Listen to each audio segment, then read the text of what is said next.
Hello, everyone, and welcome to Mecum in the Morning. We are in Kansas City, and even though the temperatures have been freezing, the hospitality has been amazing and warm. The food has been surprisingly good. Hopefully, Matt Avery and myself, Lorette Nickel. Hopefully, Matt, you've had a little bit of a chance maybe yesterday to go out and explore the downtown area, but it's been really, really amazing here so far. It really has. And, you know, we are festive because it's the holiday season. Yeah. We've got our set decoration, and I am rocking the brand new Christmas sweater tee that I get all kinds of compliments. And so I'm just ready to rock and roll into day 2 here in Kansas City. I love it. I love the shirt. It's so cool. And I know you and Brian both had a shoot, right, that you just did for the merch drop.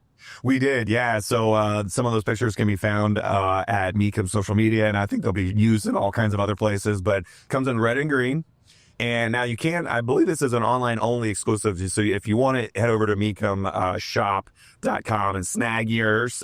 Put underneath the tree for your favorite car enthusiast or truck enthusiasts in this case. Yeah, I love it. Well, we're also going to look at this merch right here, Kansas City, so specialized for this Kansas City Mecum auction, and that blazer behind, right in front of the Kansas City skyline.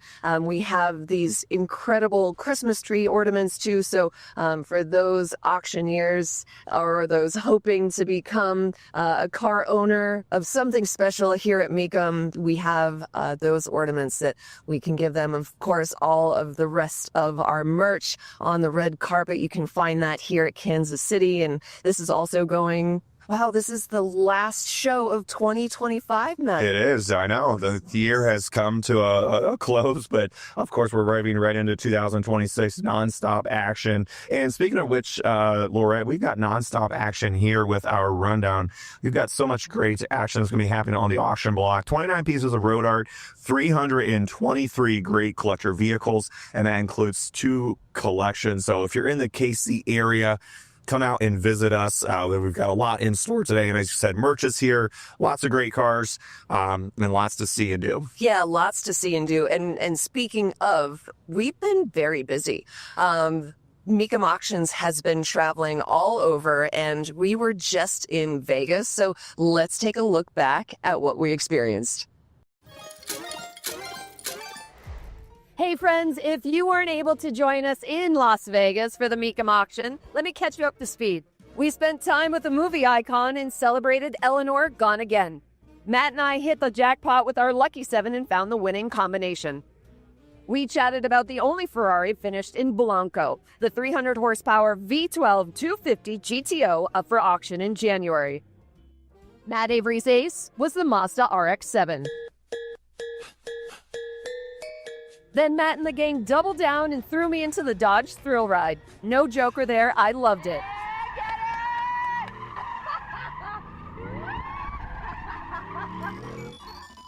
We also checked in with a bunch of fans. How's the Mecum auction been for you? Amazing. Yeah. Is this your first time? First time. Actually, my husband's selling a car. What brought you guys in? Why did you buy tickets to the Mecum auction? Like I said, I love cars. And have you had a nice time? Yes, amazing.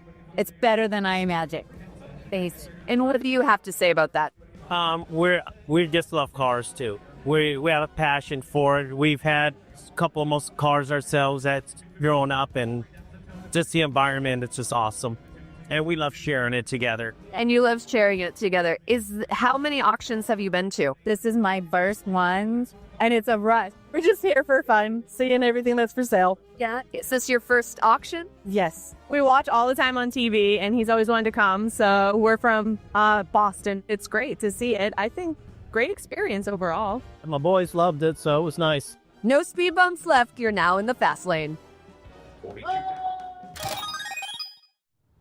Well, lots of people road trip to Las Vegas. There's one road in on the 15th. So an incredible time there in Vegas and Kansas City. But you were also really busy in between, and you went to the Muscle Car and Corvette Nationals, a very busy time there in Rosemont, Illinois. So Matt, with this, can you talk to us about what you saw with the classic muscle cars? Yeah, as the year winds down, Lorette, I always look forward to attending McCacken, as it's called.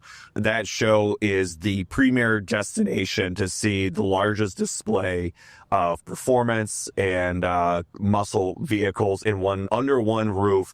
It is just a phenomenal experience, and I love going. Mecum Auctions is so proud to be the title sponsor of that event, and it's only 2 days. But it's just so much is crammed into those 2 days. There's everything from the reveals, which is a very big part of that show. You can see some of that in the package where I, along with the rest of the Mecum Auctions TV team, actually help to debut brand new vehicles, brand new restorations of classic vehicles. A lot of these vehicles, they're coming out of some of the top shops around the country. And because of the work that goes into them, the level that they take them to, you really want to show them, debut them, and McCacken is the perfect place for that. So Chris Jacobs and Scott Hoke and I and some of the others, we're so excited to be part of that. And then on top of that, even in our booth, Lorette, Mecum Auctions, we brought out some heavy duty pieces there that are going to be crossing the auction block in Kissimmee in January. Of course, the Ferrari 250 GTO that I think has set the automotive world ablaze with excitement. We also had a Ford GT. We had a Yanko 69, 427 Nova, so just all kinds of heavy duty stuff. Wow, so some of your favorite reveals right there. Did you miss any? Or So I will say, we didn't unveil anything in the Mecum booth, but some of my favorite reveals were Scott Hoke and I did. I think you can see in there the package. There was a set of 70s Pontiac Trans Ams, including some Super Duties with that 455. It was really cool to have those there. Another reveal that is going to be coming to Kissimmee is that blue Corvette. It's stunning. That is coming from the mind of Peter Brock, legendary car designer, well-known automotive personality. That's kind of his interpretation of how he sees that iconic Stingray kind of progressing into the future. It's pretty wild. I love the color, of course, my favorite color. Yeah. And that'll be heading to Kissimmee as well. what about Derek Bieri? So we ran into Derek. It's always a good time. Brianna and I bumped into our friend Derek, Vice Garage, and enjoyed chatting with him. And he was on site signing autographs and meeting fans. And I think we're going to see him soon at another Mecum auction. Yeah, and I also saw how productive you were, and I saw that you were hosting a panel. What was that?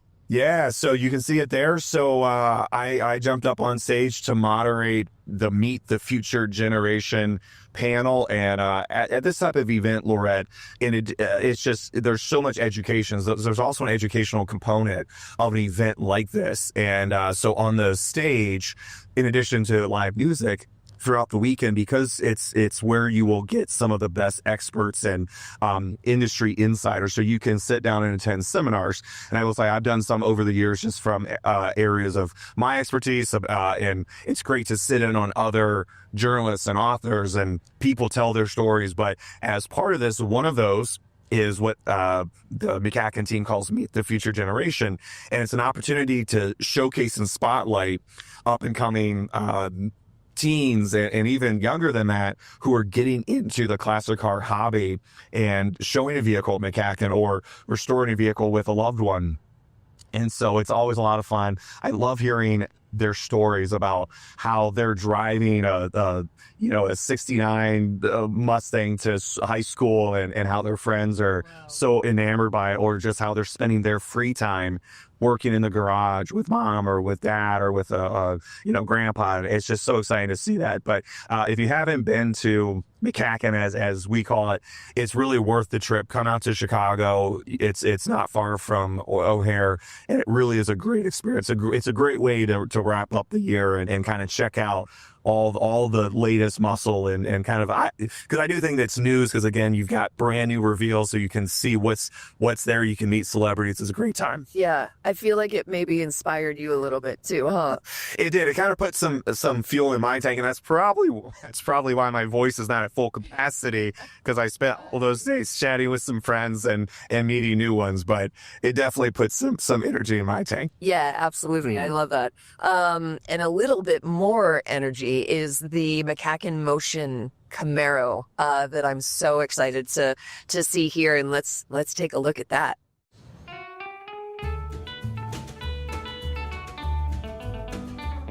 During the 1960s, one of the radical powerhouses of Camaro performance was the duo of Motion Performance and Baldwin Chevrolet. And now, Baldwin Chevrolet Camaros are back, with this being car number 1 of the Speedster series of licensed Baldwin Motion Camaros. Living up to that Motion legacy, this one is also loud and impossible to miss, with some truly one-of-a-kind styling, with this blending European flair with that iconic Camaro body style. And nowhere clearer do you see that than with this tonneau cover with exposed carbon fiber.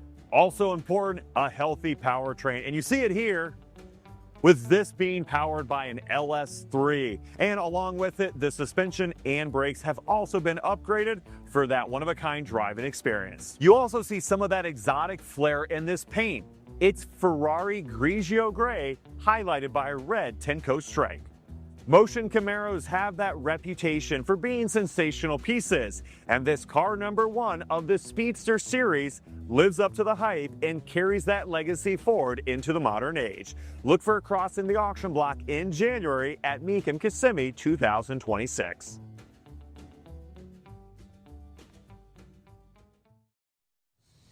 It must be, again, I just use the word inspiring, but it must be so incredible to just stand next to a piece of incredible machinery like that. And so what I was interested in is, who is Baldwin Motion? Yeah, so that's going to be a recognizable name for certainly Camaro enthusiasts.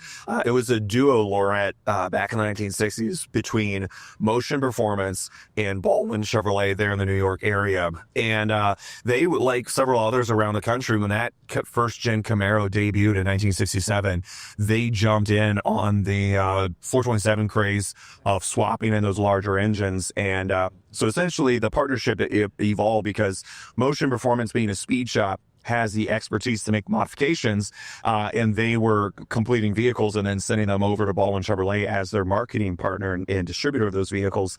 And they made it into the second gen of the Camaro into the 70s, and then, like a lot of the other shops, their efforts kind of dried up and fizzled out.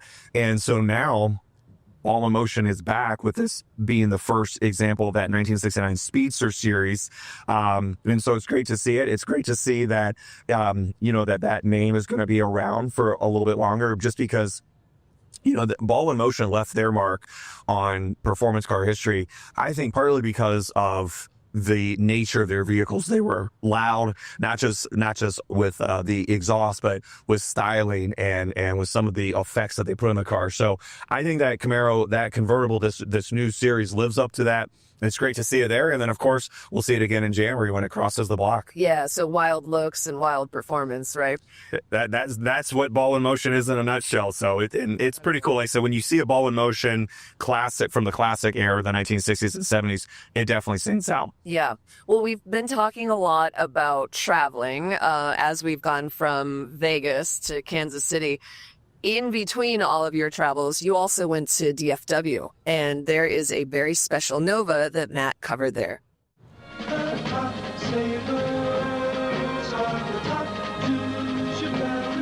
Nova, priced smaller than its size. The reliable one with a longer wheelbase and wider tread for better handling. Examine Nova and Chevelle and see for yourself why they're the top 2 sellers and the top 2 savers in their field. Nova and Chevelle. Back in 1970, this would have been one of the baddest factory performance Novas, and going along with its power is some unheard of provenance. See, it's an L78, and up until just recently, it was still in the care of its original owner. In 1970, most Novas were basic, affordable transportation, small, light, and inexpensive. This Nova is not that. It's on the far end of the spectrum. See, taking it one step up from that cheap commuter, Chevrolet did offer a sporty upgrade called the Super Sport Package. That added elements like the black accented grille, the rear panel treatment, simulated hood intakes, fender louvers, and the SS badging. It also meant you could get the biggest official engine Chevrolet told the public about, a 300 horsepower, 350 cubic inch V8. On paper, that was the hottest one, but for those in the know, Chevrolet quietly offered one more engine. a hidden option that wasn't advertised and wasn't shown in the brochures. That was the L78, and it transformed the Nova from a sensible compact into one of the hottest pocket rockets. L78 is just Chevrolet's option code, but what it represents is huge. It meant a 396 V8 with heavy-duty internals, all working together to produce a factory rating of 375 horsepower and 415 pound-feet of torque. By all accounts, this is a sleeper, and the only way you know about it is if you caught those badges. Of the nearly 300,000 Novas built in 1970, only 3,765 received the L78. That's just over 1%. It wasn't easy getting one, but someone who did was Eddie, and thankfully, he kept his records. He special ordered this car in December of 1969 and used other vehicles to commute to his new job, helping to preserve this vehicle.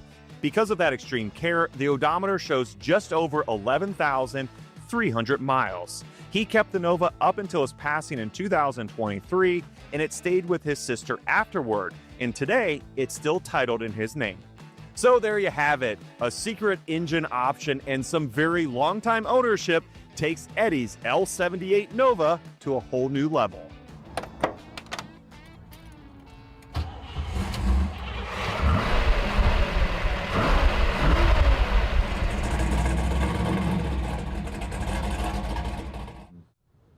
Well, Matt, it seems like for that Nova, the sleeper was the L78.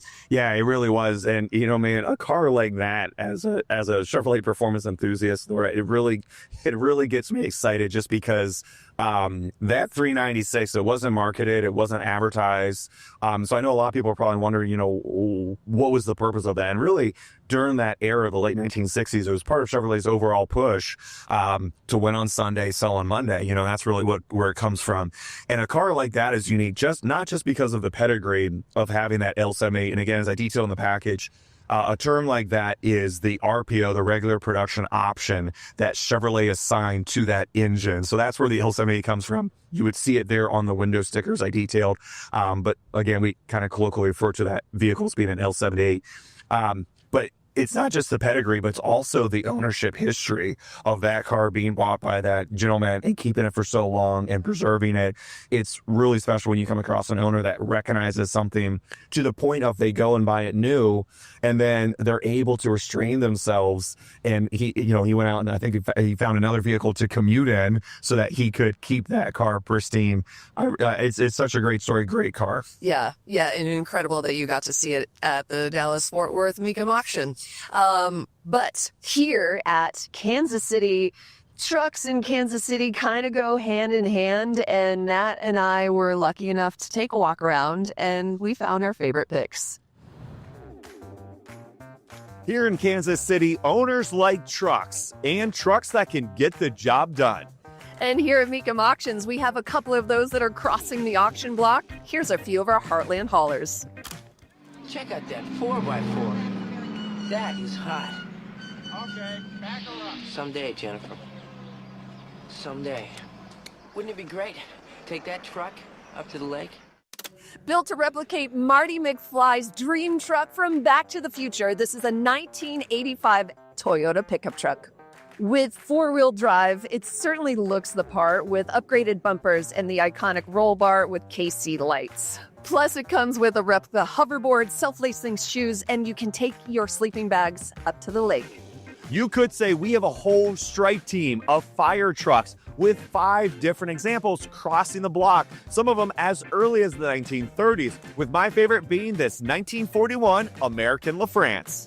This 1976 Ford Ranger brought a whole new level of luxury to the trucks. That comes from custom paint, pinstriping, and special trim from Ford's XLT luxury group option.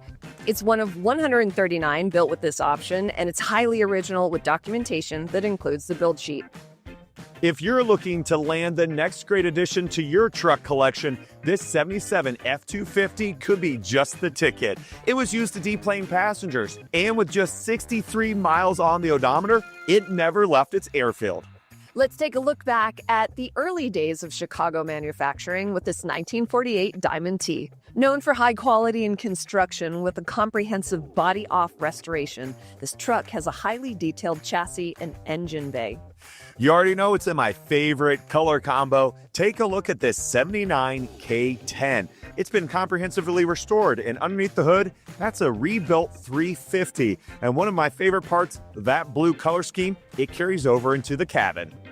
And of course, one of my favorites, 2024 Toyota pickup with this incredible setup here, a 300cc Husqvarna included. This is absolutely decked out for all of your desert adventures. Here in Kansas City, we have had so much fun finding a span of years and builds and incredible trucks. Yeah, we've shown you our favorites. Now drop us a comment. Which one would you want to take home and park in your garage?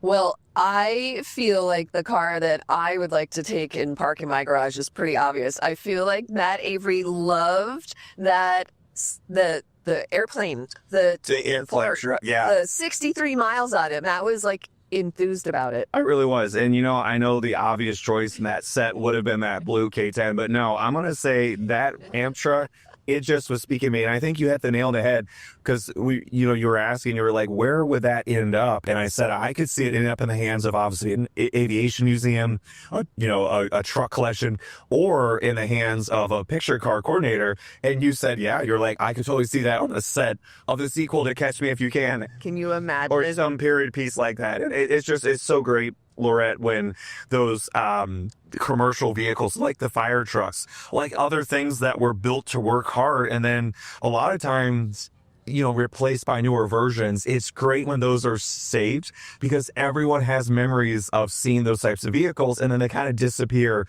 So it's so neat to see them on site. And yes, the airplane Ford truck was my favorite. Yeah, absolutely. And you know what? I really loved the fire trucks as well because I felt like we were a witness to the evolution of how far the fire technology has come. And I know we are now currently in modern day era, but if you were able to take one of those older fire trucks, rebuild it and roll it down the streets of Main Street of your Christmas parade, can you imagine how cute that would be?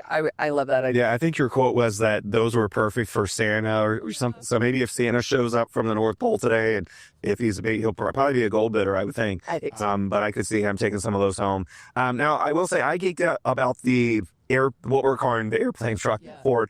You geeked out about that Toyota because I think you mostly like what was in the bed. Totally. So that Toyota Tacoma was beautiful, gold color.